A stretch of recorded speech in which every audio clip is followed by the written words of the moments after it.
To me, if Sola Scriptura were a valid doctrine, it would be something taught by the Catholic Church, and maybe a few others as far as that goes, but it would be something taught by the Catholic Church if it were a valid doctrine.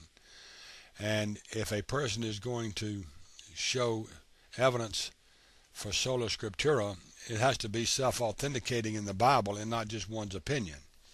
So I'll be giving some scriptures that Protestants use to try to show Sola Scriptura in my next video.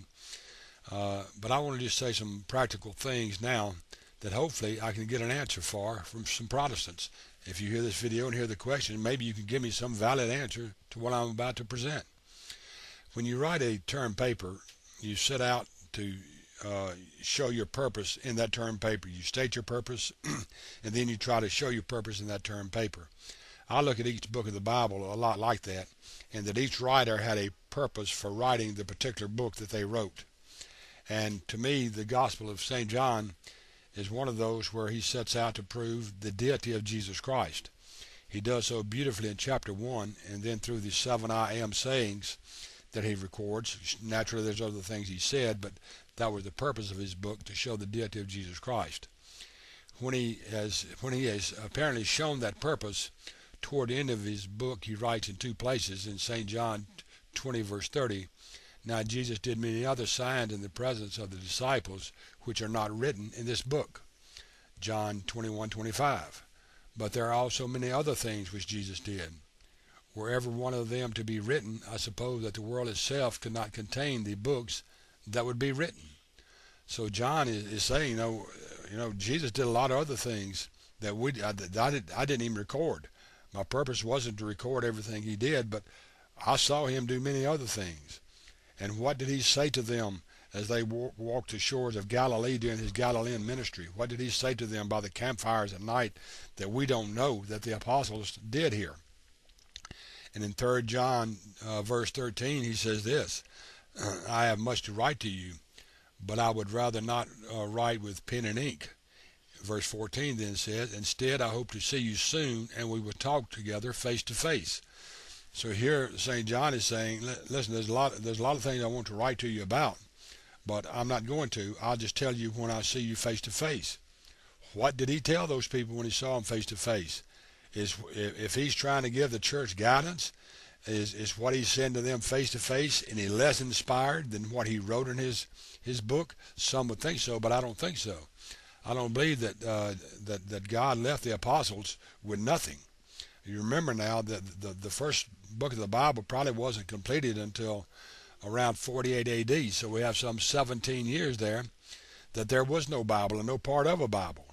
And we didn't have the Bible mass-produced until the printing press came along. So it wasn't like everyone had a Bible or they could just run to the nearest Barnes & Noble and buy them a Bible. They were being taught by word of mouth and by letter from the apostles, who to me were just as inspired to give them truth orally as they were inspired to give them truth as it was written. In fact, Paul says in 2 Thessalonians verse 2:15, "So then stand firm and hold fast to the traditions that you were taught by us, either by word of mouth or by letter." So Paul is authenticating that himself. John says, "I'm going to tell you things face to face." And here the Apostle Paul is saying to stand firm and to hold fast to the traditions that you were taught, either by word of mouth or by letter. Do you think that was inspired? It's in the Bible. So if he's giving them some inspiration from the Scripture here, then to me what he is telling them face to face is just as inspired by God as what he wrote to them. Whether you want to believe that or not, that's up to you. But I can't believe that God just said every man for himself and left the church without any instructions, divine instructions, inspired instructions, that these apostles were giving them face to face. And we don't know what they were saying, do we? We have no idea what they were saying. But the ones who walked and talked with them heard what they were saying, heard these inspired words from them, and have recorded many of them in the early church fathers. Now, the further away we get from the church fathers, it seems like the worse it got with some people who quit relying on what the church fathers said.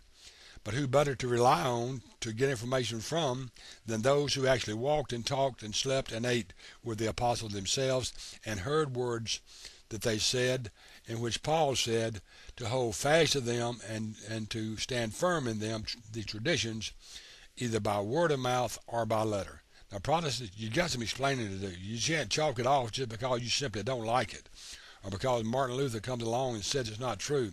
You've got to have more than that. That's just the bottom line to me. Just because you don't want to accept it is not my problem. It seems like to me you're missing out on a lot of what God could be saying to you simply because you don't want to agree with it. And a lot of people want to use Matthew 15, where Jesus condemns the human traditions. They say we ought to obey God rather than traditions of man. That is true. Give me an apostle. Give me one of the doctrines of the apostles that is a tradition of men. Give me something that the apostles said that was traditions of men. You use that verse and never understand what the verse is even saying. He's talking to the Pharisees and Sadducees who put up hedges around the law. Rather than trying to find ways to observe the law, they found ways to break the law and taught people to do so as well. And that's why he's condemning them there in Matthew, because they had taught these human traditions. Now, if the apostles walked around and gave things orally that we need to know, why would we want to reject those things? And who better to tell us those things than the early church fathers? So you can reject this if you want to, and I think you do it at your own peril. But give me some answer about this. Until next time, this has been Golly saying, God bless.